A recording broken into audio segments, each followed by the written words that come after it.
Warning. This creepypasta is not for kids. It may contain disturbing content. Viewer discretion is strongly advised. If you're sensitive to horror, gore, or psychological themes, turn back now.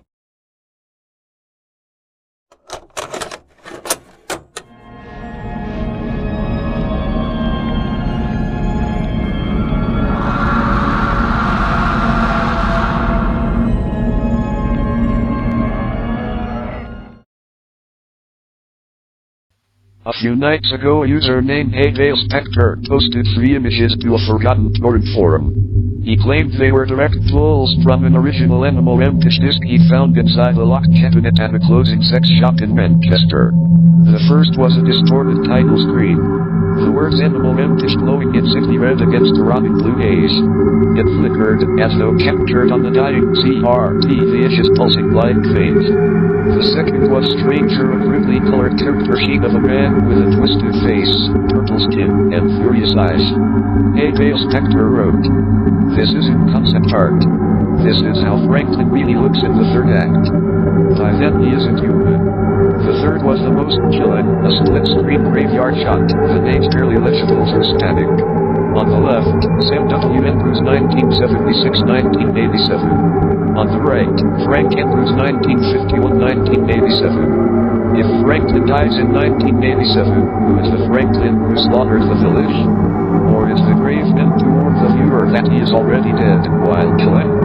Frame 217 tech-savvy fans extracted the metadata from the screenshots and found something buried in the colored channels. When enhanced, a single line of text appears along the lower border of the gravestone shot. Pulls don't forget. No one can explain how its hidden modern compression shouldn't allow a message like that to survive. The killer's design, the drawn image of Franklin, is more than a caricature. Fans noticed his red boots match descriptions of the man in butcher apron seen at the aborted 2019 bar screening. The green check shirt is the same pattern worn by a missing Northumberland farmer photographed in 1987 during the original bull-roaring incident. Some theorize the drawing is a mask, a way of depicting something that cameras couldn't capture without distorting. Disappearing files. Hours after the screenshots went up, the forums had vanished. Not locked, deleted entirely. Archived versions remain, but anyone who tries to download the images reports corrupted files. Instead of the pictures, they get an audio clip of heavy breathing and a faint child's voice repeating. Franklin walks. Sam rides. Final warning. Collectors say that, if you ever find these images on a physical disc, you must never view them in order. First the title screen, then the drawing, then the graves. That sequence is set to invite the bulls. One user claimed he accidentally opened them in order and woke to find movements pressed into the carpet of his flat. 3 floors above the ground. Whether these frames are elaborate hoaxes or real fragments of the legendary film remains unknown. But if the graves are right, Franklin has been dead since 1987. And yet, in every retelling, every corrupted screenshot, someone swears they can still hear him breathing. Waiting for Sam. How I discovered Animal Rampage. It started the way these things always do. Not with a scream, but with a target pin. It was late on a wet Friday evening in Birmingham. I ducked into a tiny side street shop called King's Pleasure to escape the rain. From the inside it looked like a fading adult video store. Neon marks buzzing, a window display of cracked plastic mannequins. Inside, the air smelled of mildew or dust. An old television near the counter played static. I wasn't there to buy anything. I was just killing time while my mushroom cleared.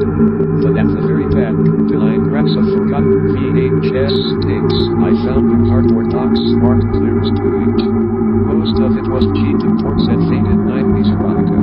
But buried under a stack of broken DVD cases was something different. A plain black sleeve with Animal Rampage stamped in dull red letters. No studio logo. No credits. Just those words and a faint imprint of a bull's head if you tilted it under the flickering light. When I asked the clerk about it, he looked up sharply, like he'd been caught doing something illegal. "Where'd you find that?" he asked. I showed him the case. He took it from my hands, studied it, and said, "That one's not for sale." But when I pressed, he hesitated, then whispered, "£5. Cash. Don't bring it back." He wouldn't give me a bag. He wouldn't even touch the money, just gestured for me to leave it on the counter. As I left, I swear the television behind him flickered from static to a single red word, "Bulls." I should have walked away. Instead I took the disc home. The case felt too heavy, like something extra rattled inside. When I shook it, there was a faint sound like dry straw. The disc itself had no label, only a ring of scratched symbols that looked like cattle brands. The warning screen. When I slid the disc into my old Windows 7 laptop, there were no FBI bumper, no trailers for other movies, there even was no DVD menu. Just a flash of black. And then a sudden deep blue title card that looked like it had been generated on some forgotten 1980s computer. At first it was silent. Then a low, planet-sized hum began to swell, the eerie, resonant radio noise of Jupiter. The same sound NASA once released to the public. It throbbed like a heartbeat inside the speakers, rattling the cheap plastic of my desk. Over that cosmic roar, a voice emerged. A dry, echoing male narrator that seemed to come from the bottom of a well. The reverb was so heavy it felt like the words were bouncing around the room, finding their way into the cracks of the walls.